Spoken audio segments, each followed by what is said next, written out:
pandemic response. So whilst question time resumes and some of that accountability that you've seen delivered through the Select Committee, while that will shift back to the House, actually the committee, I think, could continue to have an ongoing role. Just in regards to this ongoing debate about Australia being able to have fewer restrictions in terms of people going back to work but having similar health outcomes to New Zealand. Michael Baker said this morning that basically New Zealand had to go harder earlier because we had a lower base in terms of our public health infrastructure and testing. How does that reconcile with your comments yesterday that Australia is envious of our public health system? Well, just on the latter, two different things. I think when you're talking about public health system, our public health services, which comprise effectively our public health units, our ESR laboratory and capacity, and also our ministry capacity around public health, that's different from our publicly funded healthcare system. So I was responding yesterday around our publicly funded healthcare system, which I think you were comparing and contrasting with Australia. In terms of the first issue, I just have a different view from Michael on this. I think if you look at our response, which has been led by first and foremost the Ministry of Health and the healthcare system and our public health units, it's done a very good job. That's why we are in the position we are in. Does it need to be strengthened in many areas? Yes, it does, and in particular, strengthening the national networking of that system. So yes, that is happening. And again, also to go back to the comments that Dr. Murphy made at the Epidemic Response Committee last week, in fact, the reality is that Australia's response, and particularly in some states, is very similar. The actual impact of it is very similar to New Zealand. So I don't think there's that big a difference between our two responses. Okay, up the back. Yeah. How will Parliament resume? Will all ministers be required to attend Parliament when it resumes? Certainly we'll be endeavouring to get ministers to Wellington who are involved in the COVID response so that they can answer questions. We won't have the entire Cabinet at Parliament, and we won't have all of our backbenchers at Parliament because we're endeavouring to do what we're asking the rest of the country to do, which is to minimise the amount of movement around the country that they need to do. But my understanding is that key roles like the Deputy Prime Minister, the Minister of Health, and then obviously the ministers who you've seen quite a bit of in the last few weeks will all be available to answer questions in the House. We think that's an important part of the parliamentary process that we are here. And why has the Prime Minister stopped giving these daily briefings? Sorry, what's that? Why has the Prime Minister not appeared for the daily briefings? I don't think she's done every single daily briefing since this started. From time to time, there are other things that she also needs to attend to. So I am here today in her stead, but I'm sure she'll be back tomorrow. Sam, doesn't answer the question. Yeah, you didn't answer Why is she not here today? Well, you can ask her that tomorrow if you like.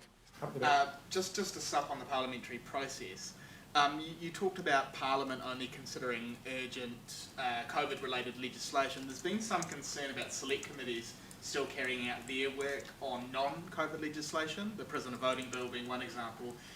Is the government or is Labor going to talk to its select committee chairs and ask that they reconsider that in light of the approach the government is taking? Well, look, I think one of the key messages is MPs aren't just sitting at home doing nothing. Actually, we're continuing to be paid as well, and we should continue to work from home where we can. And so where select committees can continue to do their work from home, by having remote hearings, for example, hearing submissions from the public, that's a sensible thing to do. It doesn't put anybody's health at risk. People are Zooming all over the country, virtually Zooming all over the country, and there's no harm in select committees continuing to do that as well. So I think that there's a judgment exercise here, but I'm certainly not going to say to people, to committees who are keen to continue their work, that they should stop their work, when if they're not even leaving the House and they're able to do that using technology, then I think it's perfectly acceptable for them to do that. With some MPs travelling to Parliament on that week of the 29th, does that mean that other New Zealanders can jump on a plane and travel around if they feel that they have urgent business as well, or that they would consider business that required travel? Is that setting an example that you want people? No, there are very clear guidelines around who can or cannot travel during both level 4 and level 3, and members of Parliament fall into the category where if they have to be at Parliament, then they fit within the exemption that exists there. But all New Zealanders are expected to follow that guidance. Pose a particular risk though, because they've been spread out over the country and are coming to one place? I mean, does that, obviously there'll be distancing and rules, but... Well, most members of Parliament have been at home in their bubbles, same as everybody else. Of course, we will be making sure that we put all of the different protection measures in place around Parliament that we can, including social distancing, physical distancing. And my message to all MPs is, I think, only MPs should be coming to Parliament if they really need to be here. So that's all, the arrangements of that are all subject to agreement at the Business Committee tomorrow. But certainly on the government side, we'll have a very minimal backbench MP presence during this time. We're keeping in contact with our backbench using Zoom and everything else. We will have ministers here who need to answer questions, because that's actually a very important part of the public accountability process. But we won't have people here if we don't think they need to be here. And that would be my message to all of the other parties as well. Is the expectation that the political parties use their most local MPs, so to speak, so you're minimising travel? That will be a key focus for us. We do have a number of MPs, for example, who can drive to Wellington rather than have to fly, and so ministers who can drive to Wellington rather than fly, and so we've been encouraging that where it's possible.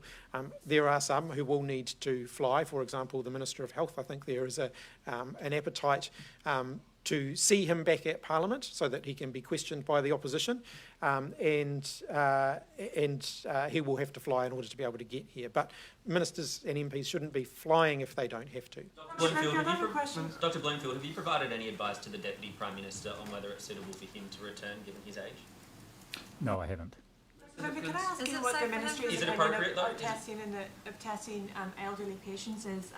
Ryman Healthcare requires all elderly patients returning from hospital to return a negative test, but Hutt Valley DHB won't test the patients, and it's the Ministry's position. Can you tell us why they're different?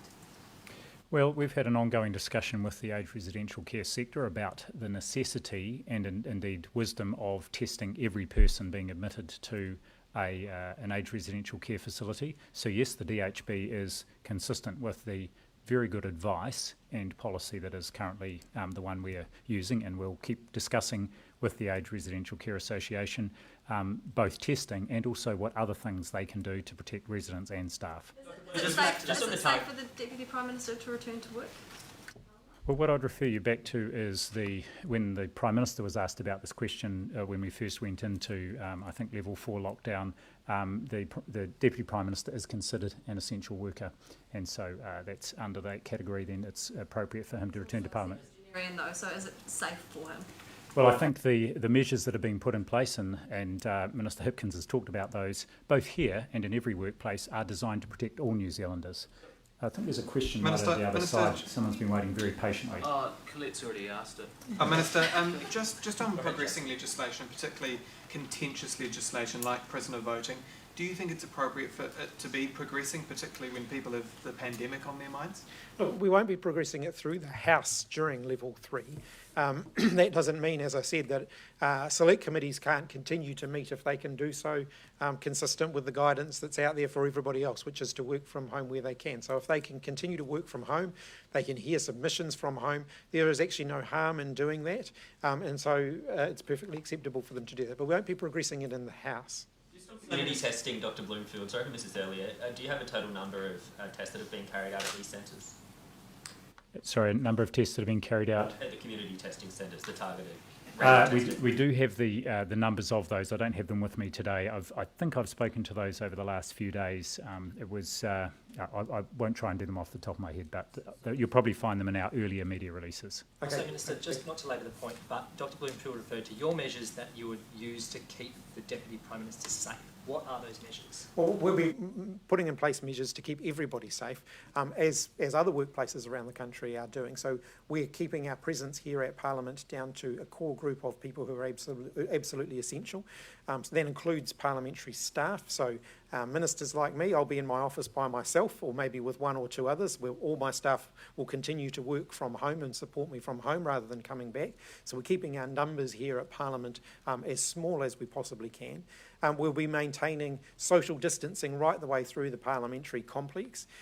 You will remember from the brief period that we had at level 3 before Parliament shut down that has implications for the public spaces at Parliament, for example. So we're maintaining distancing on the tiles and those sorts of things to ensure that we're doing all of that. And in the debating chamber, we're maintaining our distancing. So we are doing what we're asking every other workplace in the country to do, which is to make sure that you're being as safe as possible and you're acting consistent with the public health advice. Are you aware of any people that have caught COVID-19 who have worked in the parliamentary precinct?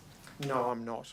It's been hard enough to convince our free-willed and free-spirited and iron-willed older New Zealanders to stay put anyway. So shouldn't the Deputy Prime Minister be leading by example, because other 70-plus people are going to be wanting to leave their houses and perhaps return to work as well against your advice? Look, you're welcome to ask the Deputy Prime Minister that question, but I certainly, if he wants to come back to Wellington and he's available to come back to Wellington to answer questions, then I think then I certainly would fully support him in his decision to do so.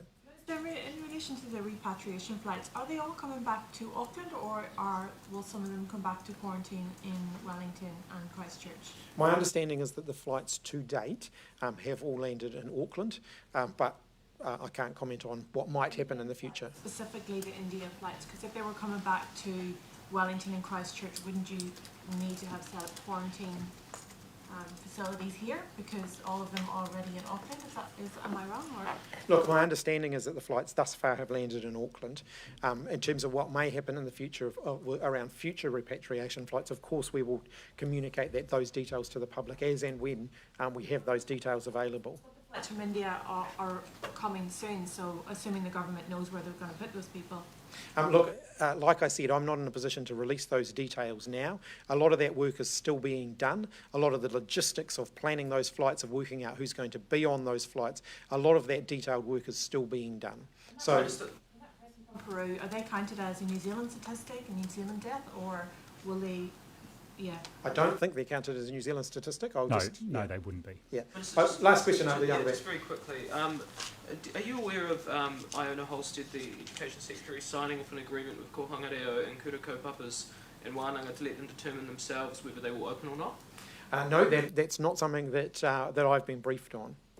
Can I ask just a final question on midwives? Do you recognise how much more difficult those community midwives, how much more difficult their role has been during the lockdown in terms of doing those face-to-face meetings with mothers being asked to leave hospital earlier, etc., etc., etc.?